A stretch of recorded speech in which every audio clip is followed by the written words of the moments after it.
परवाच एक जलसंपदा विभागाकडून एक कारवाई करण्यात आली आणि त्याच्यामध्ये कोल्हापूर शहराचं पाणी बंद केलं गेलं होतं आणि तो अतिशय सिरियस विषय लक्षात माझ्या आल्यामुळे त्याच्यावरती आज पुन्हा आम्ही जलसंपदा विभाग आणि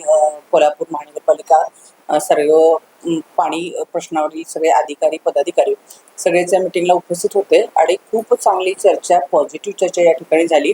आणि जलसंपदा विभागाच्याही सर्वच अधिकाऱ्यांनी खूप चांगलं कोऑपरेशन करत आम्ही निर्णयावरती असं आलेलो आहे की आमच्या काही थकबाकी त्यांच्याकडे आहेत त्या सगळ्या त्यांच्याकडचे कॅल्क्युलेशन्स काढून आणि आम्ही त्यांचं किती देणं लागतो या सगळ्या कॅल्क्युलेशन्स करून पॉझिटिव्हली चर्चा करून आम्ही आता तो रिलीज करत आहोत आणि या अनुषंगाने ज्या काही रकमा आम्ही त्यांना भरलेल्या आहेत त्याही कुठल्या नियोजनाखाली तुम्ही त्या भरून घेतलेल्या आहेत हेही आम्ही त्यांच्याकडे मागणी केलेली आहे, जेणेकरून जे दंडात्मक झालेला आहे किंवा विलंब आकार झालेला जो दंड आहे त्याच्यामध्ये आम्हाला सूट मिळण्यासाठी आम्ही लवादाकडे सुद्धा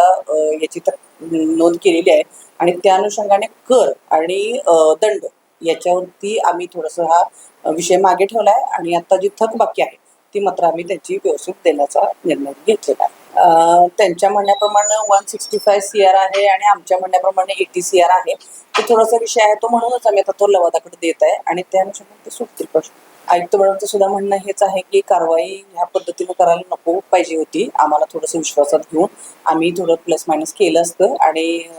माझी अशी इच्छा आहे की यापुढे सुद्धा अशी कारवाई न करता ॲज अ मेयर म्हणून त्यांनी माझ्याशी चर्चा करावी, आपण पॉझिटिव्हली त्याच्यावरती निर्णय काढू. मात्र कोणती चर्चा न करता पाटबंधारे विभागाने अशी कारवाई केली आहे, तर कोल्हापूर मत आहे की त्यांच्यावर काही कारवाई महापालिकेत करणार आहे का असा प्रश्न ॲज अ मेयर म्हणून मी ह्या दोन्हीकडे अगदी समानतेनं पाहू इच्छिते, कारण जलसंपदा विभागानं ही जी कारवाई केली त्याचा तर मी निषेध केलेला आहे,